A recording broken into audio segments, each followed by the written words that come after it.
Olá, hoje é sexta-feira, dia de resenha do mundo político, com as notícias mais quentes da semana a 9 dias do segundo turno. A agenda e as estratégias de Lula e Bolsonaro. Campanhas focam a disputa no eleitorado mineiro, os números das pesquisas Quest e Datafolha e as decisões do TSE para tentar conter abusos e fake news. Estão comigo Tayana Máximo e Marco Antônio Soalheiro. Obrigada, gente. Ei, Marco. Olá, Tayana. Olá, Vivian. Prazer estarmos juntos. Vamos à agenda dos candidatos à presidência. Lula e Bolsonaro focaram esforços no Sudeste mais uma vez. Ambos cumpriram compromissos em São Paulo e Rio de Janeiro, mas o investimento maior dos candidatos foi mesmo em Minas Gerais. Sempre acompanhado pelo governador Romeu Zema, Bolsonaro foi a Montes Claros e Juiz de Fora, duas cidades polo onde ele foi derrotado no primeiro turno. Lula, por sua vez, cumpre a agenda em Teófilo Otoni e também em Juiz de Fora. E amanhã vai à região de Venda Nova, em BH, e estende a visita até Ribeirão das Neves, na região metropolitana. Tayana, a visita de Bolsonaro a Montes Claros e Juiz de Fora tem endereço certo, cidades populosas, né? Onde Romeu Zema pode tentar virar voto, onde Zema foi muito bem votado. Exato. Nas duas cidades, tanto em Juiz de Fora quanto Montes Claros, deu o famigerado Luzema, que foi vitória do Lula em Montes Claros e Juiz de Fora, e juntamente com a vitória do governador Romeu Zema também. Então, Bolsonaro esteve nesses lugares, deu um tratamento especial para os prefeitos, conversando com os prefeitos da região, e o Zema esteve com ele, que é a grande carta na manga para tentar virar os votos para o Bolsonaro. O Lula foi bem votado no norte de Minas, ganhou em Minas e ganhou com folga no norte de Minas. Então, nas duas cidades, o Zema fez um apelo bem parecido, dizendo que a gente está num momento decisivo e que está na mão dos prefeitos para tentar mudar esse quadro.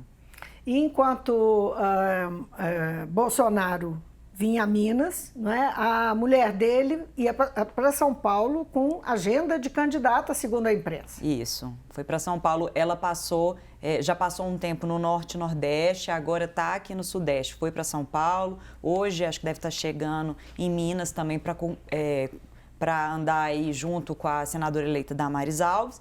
E em São Paulo, ela se encontrou com lideranças religiosas, falando, né, com um público que ela conversa muito bem, ela mesma, que é evangélica, se encontrou, fez um discurso. Teve um momento que ela, inclusive, chegou a dizer: não foquem no meu marido, foquem em mim.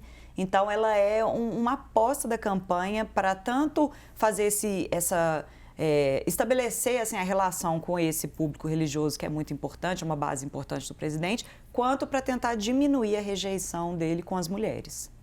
Então, dentro dessas estratégias de campanha, um lance que repercutiu dentro e fora das redes foi o encontro de Bolsonaro com sertanejos no Palácio da Alvorada, né, Marco? Isso, Vivian, Tayana e todos que nos assistem. A maior parte das estrelas do universo sertanejo são apoiadores de longa data do presidente. Já estiveram com ele na eleição de 2018 e agora renovam a confiança. São nomes como Gustavo Lima, Leonardo, Zezé de Camargo, Chitãozinho, Sula Miranda e também Fernando, da dupla com Sorocaba. Bolsonaro concedeu uma entrevista coletiva com eles e alguns também fizeram uso da palavra. Chamou atenção, por exemplo, o cantor Leonardo, que apresentou como motivo de voto uma clara fake news, dizendo que o outro lado defende o fechamento de igrejas. Leonardo também criticou pessoas que não votaram no primeiro turno, a quem chamou de isentões covardes, e conclamou-os a ajudarem o presidente. Mas ele acabou sendo criticado por um de seus filhos, o ator e influenciador João Guilherme, muito badalado nas redes, tem mais de 16 milhões de seguidores no Instagram, para quem o pai está cego e jogando no time errado. Também conversou com a imprensa o cantor Gustavo Lima, afirmando que vota em Bolsonaro por idealismo da família, pelo futuro dos filhos e em defesa dos brasileiros do interior aqueles do meio rural que ajudam a colocar comida na mesa dos trabalhadores. E uma medida do governo Bolsonaro, há 2 semanas das eleições, é vista como estratégia eleitoral. Foi aprovada a liberação do Fundo de Garantia por Tempo de Serviço Futuro, o FGTS Futuro, para pagamento de empréstimos de financiamento de imóveis. Como é que foi isso, Marco? Pois é, Vivi e Tayana, é mais uma medida, né, do governo Bolsonaro que se soma a outras de cunho eleitoral, né, que foram adotadas, como o aumento do Auxílio Brasil só até o final do ano, antecipação de pagamentos do Vale Gás e de auxílios a taxistas e caminhoneiros. No caso do Auxílio Brasil, agora Bolsonaro já promete aí, né, adotar medidas para estender esse benefício de forma permanente. No caso desses recursos, né, do FGTS, do acesso precoce a eles, a ideia seria turbinar o programa Casa Verde e Amarela, que veio para substituir o Minha Casa Minha Vida, que marcou, né, as gestões petistas. Pelas novas regras, os depósitos futuros servirão como calção em caso de necessidade de complementação dos pagamentos das parcelas de crédito habitacional. Qual o efeito prático disso? É que famílias com menor capacidade de pagamento poderiam aí ter acesso a imóveis que exigem pagamentos mensais maiores com base nesse FGTS Futuro. Falou-se muito do risco disso causar endividamentos, não é? Essas medidas todas, inclusive o consignado, causarem endividamento da população. Pois é, no FGTS a decisão caberá ao trabalhador, que não será obrigado a aderir a essa modalidade. Onde está o risco? O risco está no caso de demissão. Uma vez demitido, o trabalhador não poderá sacar esse saldo da conta que estiver já comprometido, né, com o financiamento do imóvel. E a mudança será limitada, nesse primeiro momento, a mudança de regras, às famílias com renda familiar bruta de até R$ 2.400, que é justamente o público-alvo do Casa Verde e Amarela. Bom, isso aí então foi um pacote de estratégias da campanha de Jair Bolsonaro, agora falando do lado da campanha do Lula, não é? Ficou decidido que o candidato, que Lula não vai ao debate do SBT, está marcado para hoje, às 9h30 da noite. Isso, não vai ao debate. A justificativa oficial da campanha é que ele está viajando aqui em Minas, mas isso bate mesmo com o que o Lula falou logo depois do primeiro turno de finalizado, de que a prioridade era ir a 1 ou 2 debates e viajar mesmo pelo país. Então, no lugar disso, na verdade, ele anunciou hoje que vai fazer uma live com o deputado federal André Janones no Facebook, pegando um pouco, quase emprestada aí da estratégia que Jair Bolsonaro já usou outras vezes também, de às vezes não dar entrevista e fazer live. Jair Bolsonaro, né, por sua vez, ele que estava confirmado no debate do SBT, vai ser entrevistado pelo SBT, vai ser uma entrevista, já estava acordado com as campanhas. Lula está confirmado para ir no debate da Globo, que vai acontecer logo antes do segundo turno, e já participou do debate da Band, que foi no fim de semana passado, onde além de enfrentar o Bolsonaro, ele reencontrou o ex-juiz Sérgio Moro, que foi uma surpresa, que ele estava lá fazendo parte da comitiva do Bolsonaro, acompanhando ele ao debate. Foi noticiado no Globo de que foi guardado as 7 chaves dessa participação do ex-juiz, porque surpreendeu muita gente. Ele saiu em 2020 do governo brigado com o presidente Bolsonaro e parece que eles se reaproximaram depois do primeiro turno. Ele declarou voto no presidente e agora a campanha está vendo como é que usa a figura do ex-juiz Sérgio Moro, ex-ministro, para tentar recuperar votos para o Bolsonaro. No dia seguinte do debate falou-se que a chegada surpresa dele era para ter mesmo o efeito surpresa para atingir Lula, né? Criar algum tipo de constrangimento para ele.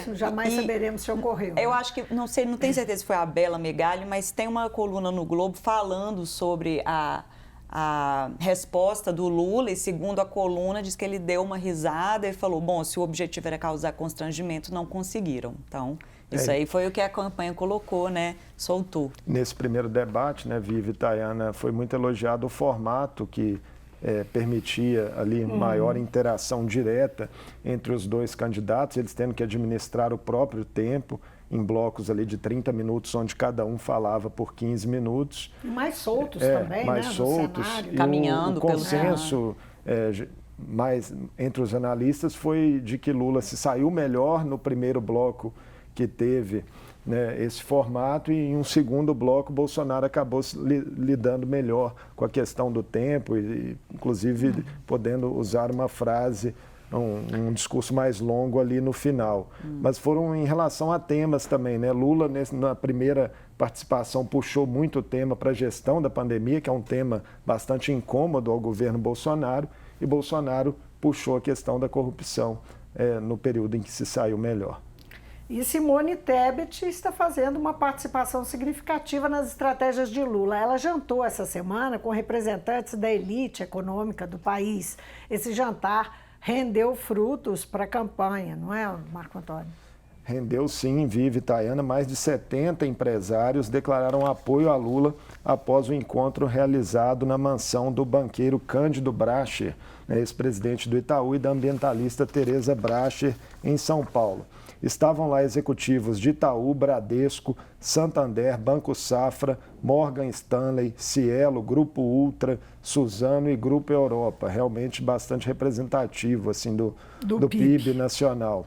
A proposta era convencer eleitores de Tebet indecisos a votarem em Lula no segundo turno. Durante quase 2 horas, a própria Tebet, além da ex-presidenciável Marina Silva e do economista Armínio Fraga, muito ligado ao PSDB, eles apresentaram justificativas para incentivar a plateia a votar no petista. Os argumentos mais comuns foram de que a vitória de Bolsonaro consolidaria um projeto de destruição da democracia, de prejuízos ao meio ambiente e também de dificuldades na economia, já que a gestão de Paulo Guedes não é vista como positiva por alguns dos economistas históricos ligados ao PSDB, entre eles Armínio Fraga. No final parece que eles foram convidados, a plateia convidada a gravar vídeos, e 70 deles gravaram vídeo de apoio, que estão circulando nas redes. Mais de 70 desses empresários gravaram vídeos. Na imprensa já foi especulado que Simone Tebet estaria cotada para assumir um ministério no governo Lula, mas ela própria disse que ainda não é hora de conversar a respeito. O fato é que está envolvida diretamente, muito empenhada na campanha, inclusive nessa sexta-feira cumpre a agenda ao lado de Lula em Teoflotone e Juiz de Fora, aqui em Minas Gerais. E justamente, teve ainda, eu estava aqui pensando exatamente isso, se você não dissesse eu ia complementar. Agora, Marco, teve ainda uma polêmica da Carta aos Evangélicos, que foi lançada semana passada pela campanha do Lula. A carta vem em um momento, Vivi, delicado para a campanha de Lula nesse segmento, já que as últimas pesquisas mostram Bolsonaro ampliando a vantagem que já tinha entre eleitores evangélicos.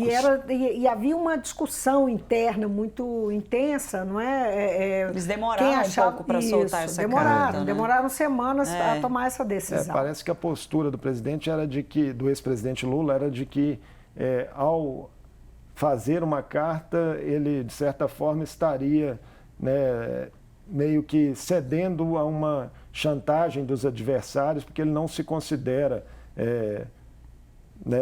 detentor de alguma postura que levasse efetivamente os evangélicos a terem dúvidas sobre a sua condição como cristão, mas acabou sendo convencido pelos assessores de que as alegações dos adversários em sentido contrário vinham tendo efeito prático de desgaste. Esse segmento é majoritariamente conservador, cada vez mais relevante em diversas periferias pelo Brasil, e os pastores mais midiáticos, com algumas exceções, estão muito alinhados a Bolsonaro.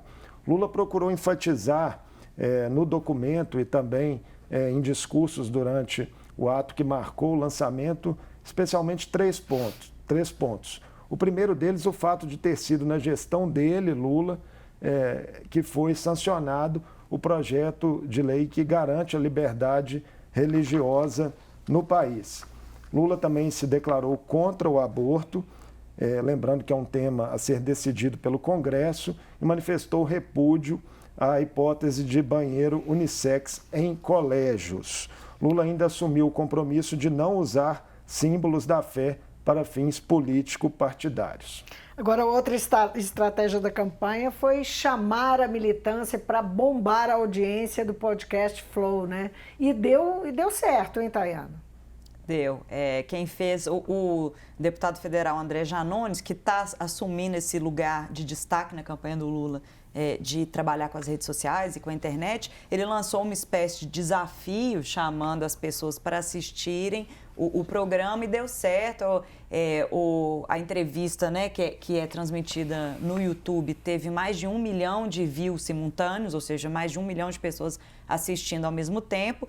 E o que a campanha comemorou muito foi que bateu o recorde da entrevista do presidente Jair Bolsonaro para o mesmo podcast. Inclusive, eles já estão usando a entrevista do Flow, na qual o Lula estava muito à vontade, conversou bastante, riu bastante com o apresentador, já está sendo usado na campanha, né, no programa eleitoral na TV, se não me engano, de hoje ou de ontem, não sei, foi praticamente todo de cortes do que ele disse no Flow. Então, assim, parece que eles vão ainda utilizar bastante essa entrevista como material de campanha mesmo. Nessa quinta-feira, o presidente Jair Bolsonaro acabou indo em um outro podcast, o Inteligência, e aí até pela repercussão, pela repercussão do sucesso da entrevista de Lula ao Flow, os apoiadores do presidente fizeram uma mobilização grande para quebrarem o recorde de visualizações simultâneas ali e acabaram conseguindo. Na verdade, ambas as campanhas fizeram isso, né? Campanhas internas para que militância e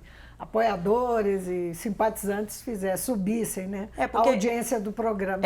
É interessante, assim, porque além das pessoas assistirem, o que eles querem também é pautar, ajudar a amplificar ainda mais essas entrevistas, fazendo justamente isso. A partir do momento que você quebra o recorde, vira uma notícia ter quebrado o recorde. E aí todo mundo continua falando daquilo. Aí vem o presidente, dá outra entrevista, quebra o recorde. Aí você fica sabendo que teve essa entrevista. Então eles vão pautando esses temas. E a campanha do Lula explorou nas redes sociais o vídeo ou os vídeos, não é, que tratam do mesmo assunto, em que Bolsonaro conta uma história sobre meninas venezuelanas e diz uma frase que marcou essa história. Pintou um clima.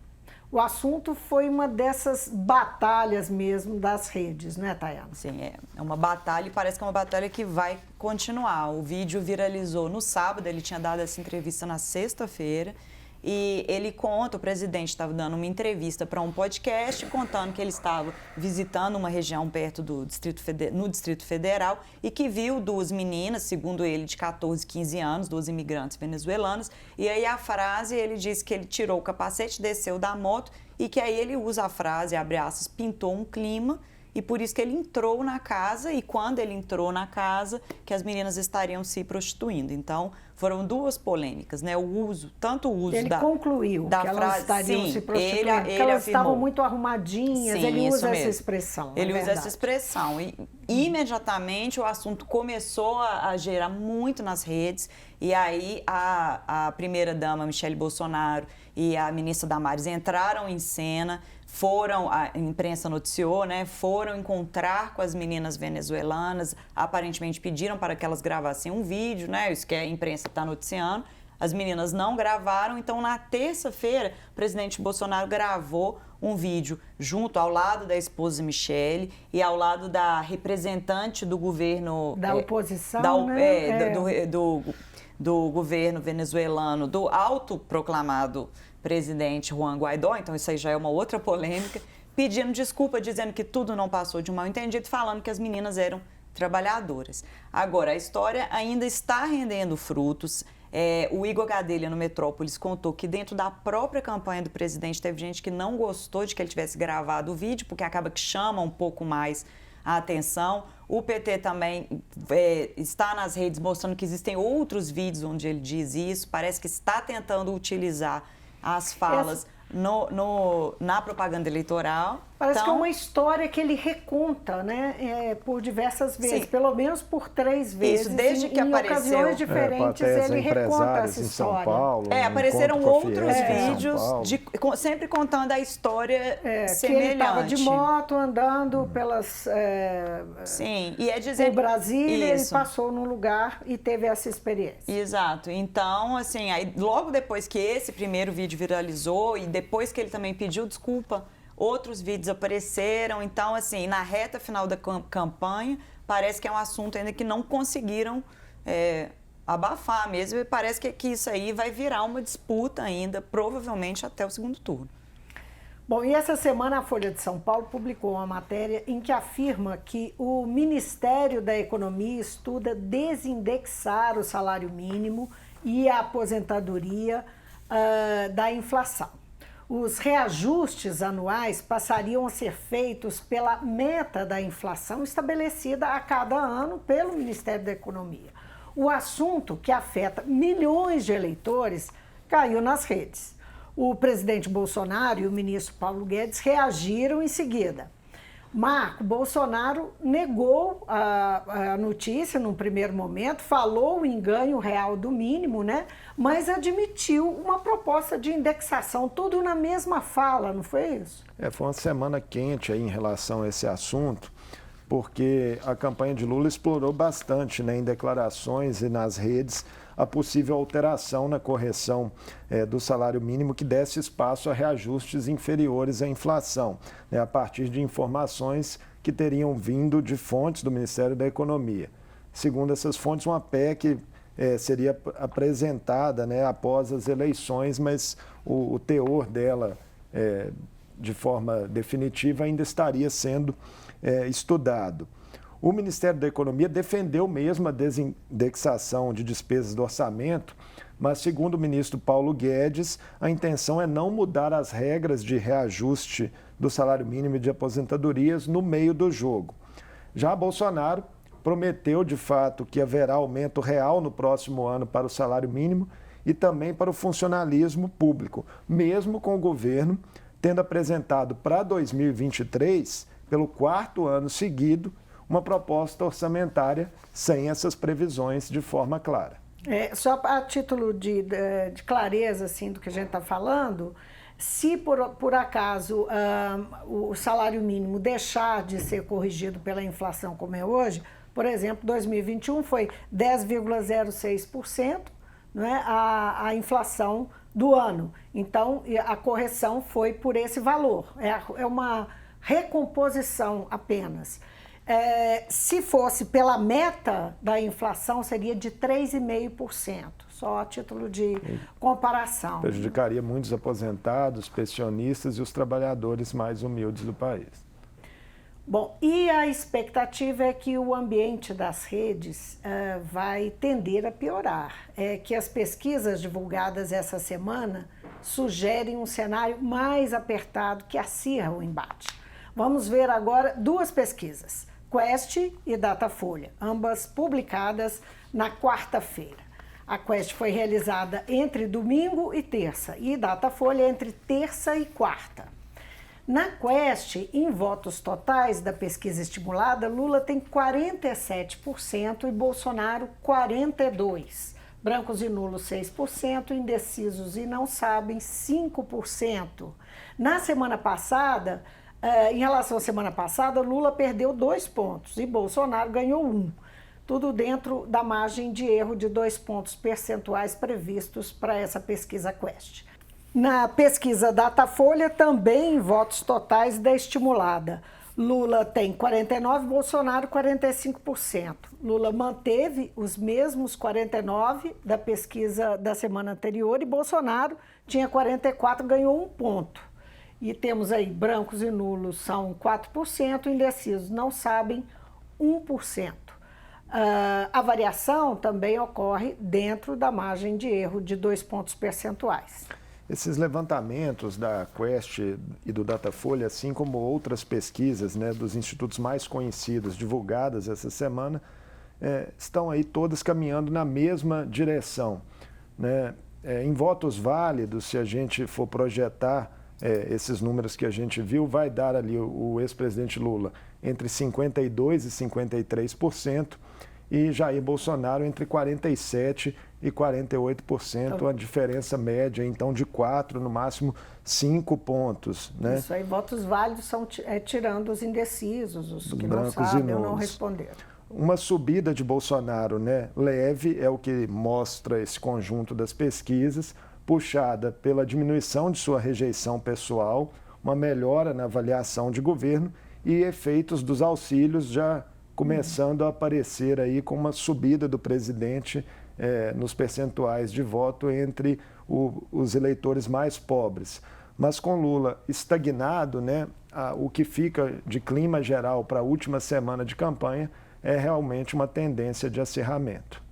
É baixíssimo esse número de indecisos, né? 1% no Datafolha, e é aí que eles estão brigando para puxar, muito pouco espaço mesmo. Aí tem dois pontos que podem influenciar, né? Que está sendo dito por vários analistas, a questão da abstenção e também os esforços para virada de votos, como os que ocorrem, por exemplo, em Minas Gerais, que a gente não sabe se terão efeito. Essa história da abstenção é polêmica, né? Você tem analistas de pesquisa que dizem que vai ter importância, outros que dizem que não. O Felipe Nunes, que é o responsável pela pesquisa Quest, ele falou no Twitter uma coisa interessante para a gente ficar de olho, que é para a gente, nas próximas 2 pesquisas, acompanhar um indicador que mede o clima da opinião pública. Por enquanto, de acordo com a Quest, 52% dos entrevistados acham que o Lula vai ganhar e 32% dos eleitores acreditam na vitória do Bolsonaro. Ele falou que esse número de expectativa é importante, porque uma mudança nesse indicador pode significar uma possibilidade de virada. Então, rola de ficar de olho nisso aí. Bom, e essa semana o TSE, o Tribunal Superior Eleitoral, chamou as plataformas digitais para uma reunião. O presidente Alexandre de Moraes disse no encontro que a atuação das plataformas foi razoavelmente boa no primeiro turno, mas que neste segundo turno a situação da desinformação está, palavras dele, um desastre. E na quinta-feira, como havia sido anunciado na reunião, o TSE aprovou a resolução que amplia o poder do tribunal para agir de ofício contra as informações falsas. Significa dizer que não tem que ser provocado para agir, que ele toma a decisão e em 2 horas, não é isso, Tayana? Em 2 horas tem que responder, tem que tirar do ar. Isso, essa mudança das 2 horas é isso. As plataformas têm 2 horas para tirar o conteúdo do ar e no fim de semana das eleições vai ser 1 hora. As plataformas até responderam, depois que foi anunciada essa mudança, falando que existe uma dificuldade de acertar a equipe técnica para poder fazer isso, mas isso está valendo. Agora, também não é qualquer decisão. Essa questão de ofício, só para a gente explicar, né? Hoje em dia o tribunal age provocado. A campanha, o Ministério Público, um partido fala, olha, tem essa fake news aqui, e aí a corte julga e manda tirar aquele conteúdo do ar. O que significa poder agir de ofício? A própria corte vai poder determinar a retirada de conteúdos que já foram analisados antes, ou seja, um conteúdo que foi publicado, a corte avaliou, chegou à conclusão que é fake news, mandou tirar. Aí vai lá, publica aquele conteúdo de novo. E aí, nesse caso, o TSE poderia agir sem ser provocado, falar, não, retira, com essa tentativa de acelerar o combate à fake news para, né, fazer o mais rápido possível e evitar que esses conteúdos fiquem no ar disseminando desinformação. Esse tempo entre as decisões, não é? A provocação, a decisão e a efetiva retirada é realmente a questão. No início da semana, a doutora em comunicação e pesquisadora da Universidade Federal da Bahia, Nina Santos, chamou atenção aqui no Mundo Político, numa conversa com Marco Antônio, para o intervalo de tempo entre a decisão da Justiça e o que nós estamos dizendo, a retirada do ar das fake news. De fato, eu acho que tem uma evolução positiva entre 2018 e 2022. O TSE, em 2022, está infinitamente mais preparado para lidar com a questão da desinformação, tem grupos de trabalho específico, tem servidores técnicos muitíssimo capacitados para lidar com essa questão, tem, né, os próprios juízes e juízas têm lidado da forma o mais eficiente possível dentro da estrutura que eles têm hoje com isso. Então, eu acho que temos que reconhecer que esforços têm sido feitos e que esses esforços são muito importantes. Mas, infelizmente, a velocidade da rede ainda é muito maior do que a velocidade da justiça eleitoral, da justiça como um todo, na verdade. Então, a gente vê que, muitas vezes, a gente tem, eu acho que, um problema de velocidade e um problema de escopo. O problema de velocidade é que, entre o momento em que o determinado conteúdo é postado e o momento em que esse conteúdo é proibido, né, em que o TSE analisa e considera que esse conteúdo é, de fato, uma fake news e que deve ser retirado do ar, isso ainda demora muito tempo. É isso. E o TSE fez mais essa semana, mandou desmonetizar canais bolsonaristas até o final da eleição. E cobra explicações sobre as fake news do filho do presidente e coordenador da campanha, Carlos Bolsonaro. Foi aberta uma investigação de 28 perfis suspeitos de espalharem notícias falsas nas redes, o que o tribunal classificou como um ecossistema de desinformação. Em outra decisão, o TSE garantiu a Lula 164 inserções como direito de resposta no horário eleitoral na TV reservado ao Bolsonaro. Ontem à noite, a ministra Cláudia Buccianeri suspendeu a decisão ao acolher um embargo da campanha bolsonarista. E agora vai a plenário, não é isso, Marco? É isso, Vivi, Tayana. A concessão e posterior suspensão, né, dos direitos de resposta a Lula foi um dos assuntos quentes da semana a partir dessas decisões da ministra Maria Cláudia Buccianeri. E envolvem acusações de que Lula foi o mais votado em presídios e teria apoio do crime.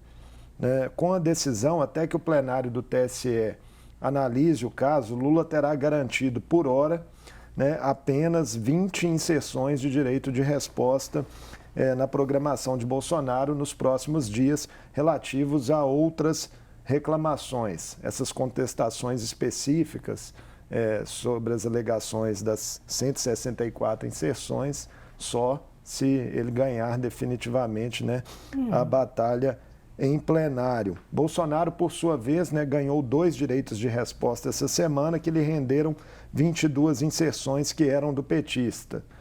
Um deles para responder a uma propaganda de Lula que associava Bolsonaro ao canibalismo, usando uma entrevista dada pelo presidente ao jornal americano The New York Times em 2016, na qual Bolsonaro admitia em um determinado momento ter pensado em comer carne de um indígena morto durante uma incursão dele ali pela floresta, dos tempos dele de militar. A ministra Maria Cláudia tem afirmado em suas decisões que defende intervenção mínima da Justiça Eleitoral nas campanhas, mas que, em alguns casos, o tribunal precisa ter aí uma atuação que ela chama de profilática contra discursos desinformativos que ofendem a honra dos candidatos. Essa batalha judicial certamente vai render muitos capítulos na última semana da disputa. Só não vai render mais porque só tem mais uma semana, né? Ou 9 dias. O TSE ainda suspendeu trecho da propaganda eleitoral de Bolsonaro na TV que fazia ofensas a Lula. Na sequência, a direção da Jovem Pan tomou a decisão de proibir comentaristas da emissora de xingar o candidato. Os comentaristas acusaram o TSE de censura, hein, Tayana? Acusaram. Na verdade, o que aconteceu? O candidato Lula ganhou um direito de resposta na emissora por algumas falas que ligavam ele ao crime, e aí a própria direção da emissora soltou um comunicado interno pedindo para que os jornalistas e comentaristas não usassem alguns termos como ladrão, chefe de organização criminosa, descondenado e tudo que ligasse o ex-presidente ao crime. E aí alguns comentaristas foram às redes dizer que estavam sendo censurados, mas a defesa, né, do TSE é de que o caso que ele liberou, cedeu esses direitos de resposta, era porque a emissora tinha espalhado fake news e desinformação, então que nesse caso ele está combatendo as fake news e não censurando a emissora. No meio dessa intensa semana de decisões jurídicas, hoje a colunista Mônica Bergamo disse que o ministro Alexandre de Moraes quer forçar um acordo de não agressão entre as campanhas? Isso. É isso? Ele se reuniu com advogados das duas campanhas e a sugestão dele é que as campanhas abrissem mão do direito de resposta que cada um teria na campanha do outro e que daqui para frente só fizessem uso, né, de mensagens propositivas em relação a cada campanha. Mas o que a Mônica Bergamo conta é que a campanha do ex-presidente Lula está resistente de assumir um acordo como esse, até porque o ex-presidente Lula tem mais de 150 direitos de resposta, 184 ou algo assim, enquanto a campanha de Jair Bolsonaro também tem direito de resposta, só que são 14. Então, nesse caso aí, provavelmente por causa dos números, parece que a campanha do ex-presidente Lula vai insistir nos direitos de resposta. Tudo isso sob júdice, né? Vamos aguardar as decisões que virão aí na última semana. Não, isso não deve demorar muito a ser resolvido, até porque o tempo é curto. Essa semana, o Procurador-Geral do Trabalho foi ao Tribunal Superior Eleitoral denunciar o aumento de casos de assédio eleitoral no país. O Procurador-Geral José Ramos Pereira falou em banalização do ilícito. Até ontem, o número de denúncias havia aumentado mais de 4 vezes de 2018, da campanha de 2018, para essa campanha de 2022. É isso, Marco? É isso, um problema grave, né? Em todo o país são 903 denúncias contra 750 empresas nessas eleições. Para se ter uma ideia do agravamento do problema, em toda a eleição de 2018 foram 212 denúncias contra 98 empresas. A prática do assédio eleitoral é uma conduta abusiva, né, que atenta contra a dignidade do trabalhador, fazendo com que ele esteja submetido aí a constrangimentos, humilhações, com a finalidade de obrigá-lo, né, a práticas de natureza política. Após a reunião com o Procurador-Geral do Trabalho, né, José Ramos Pereira, o presidente do TSE, Alexandre de Moraes, lembrou que o uso de violência, né, ou ameaça com o intuito de coagir alguém a votar em um determinado candidato ou não votar, né, configura ato ilícito tipificado como crime no Código Eleitoral e será tratado como tal. Ele também sinalizou a intenção de alertar federações de indústria e comércio em relação ao tema. Só que em Minas Gerais, Vivi e Tayana, desde o dia 3 de outubro, né, o dia do primeiro turno das eleições, o Ministério Público do Trabalho já abriu mais de 200 investigações a partir de denúncias de coação eleitoral em todas as regiões do Estado. São apontadas, por exemplo, situações em que empregadores exigem dos funcionários vestirem camisas com números de determinado candidato, articulação de movimentos em grupo de WhatsApp de categorias profissionais, aí com mensagens também intimidatórias e até ameaças de dispensa caso o funcionário não vote no candidato do empregador. Isso, né? Nós chegamos a ver um vídeo mesmo circulando na internet, né? Já há bastante tempo que ele está circulando. Tem vários vídeos, né? Casos ocorridos aí em diversos setores econômicos, comércio varejista de alimentos, roupas, calçados, indústria e até em administrações públicas municipais. Há relatos e denúncias de que em prefeituras isso também está ocorrendo, sobretudo em cidades pequenas. Condutas reprováveis e cabe ressaltar diante delas o que está na nossa Constituição Federal. Vive, Tayana e todos que nos assistem, né? O voto direto e secreto é um direito fundamental do cidadão, essencial ao livre exercício da cidadania, da liberdade de consciência, de expressão e de orientação política. Essa semana teve mais um capítulo do envolvimento dos militares na fiscalização das urnas. Na terça-feira, o presidente do TSE, Alexandre de Moraes, determinou que o Ministério da Defesa entregasse em 48 horas cópia dos documentos sobre a auditoria das Forças Armadas no processo eleitoral. Importante lembrar que os militares se empenharam em fazer esse relatório, mas passou o primeiro turno e ele não foi entregue.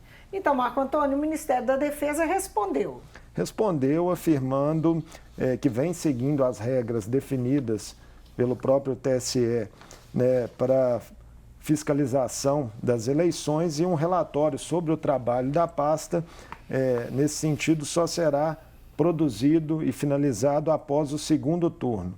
Militares da Marinha, do Exército e da Aeronáutica, né, especialistas em gestão e operação de sistemas de tecnologia da informação, estariam envolvidos no processo. O Ministério da Defesa também garantiu em nota que nenhum documento de avaliação sobre o sistema eleitoral foi enviado a candidatos até o momento, numa alusão aí à informação que foi publicada na imprensa, né, pelo portal G1, de que o presidente Jair Bolsonaro já teria tido acesso a conclusões. De qualquer forma, né, Vivian e Tayane, enquanto a defesa não põe um ponto final nesse assunto, Bolsonaro e seus apoiadores seguem, né, em muitos momentos atacando o sistema eleitoral e as urnas sem jamais terem apresentado provas ou indícios de irregularidades. Nessa semana, o presidente meio que desconversou ali numa entrevista provocado, né, pela imprensa, negou que a defesa tenha feito alguma auditoria depois dele mesmo sobre as urnas, né, que fez, depois dele mesmo ter sugerido isso, né, e disse também que não falaria se de fato viu ou não algum documento, algum relatório. Disse que cabe ao Ministério da Defesa somente se manifestar em relação ao assunto. Na decisão, né, em que cobrou esclarecimentos por parte da defesa, o ministro Alexandre de Moraes havia alertado sobre o risco de alguma conduta do Ministério se caracterizar como desvio de finalidade e abuso de poder político. Agora, hoje a Folha publicou uma matéria um pouco antes da gente gravar, falando que teve acesso ao plano de fiscalização dos militares e que seria um plano com 8 etapas e que só seria publicado em janeiro de 2023. Ou seja, talvez a gente vai ter que esperar até o ano que vem para ter uma resposta disso. Esse é o final do capítulo. Por enquanto. Por enquanto. É só um capítulo. Ok, Marco Antônio, Tayana, obrigada mais uma vez por essa parceria das sextas-feiras. Obrigado, Vivi. Obrigado, Tayana. Obrigada. Teremos uma semana bem quente pela frente aí, a semana decisiva, né? Até domingo que vem, a gente não para, né? A resenha da sexta que vem já vai ter tudo novo. É isso aí. Então, obrigada a você de casa por nos acompanhar e até segunda-feira com um programa novo do Mundo Político.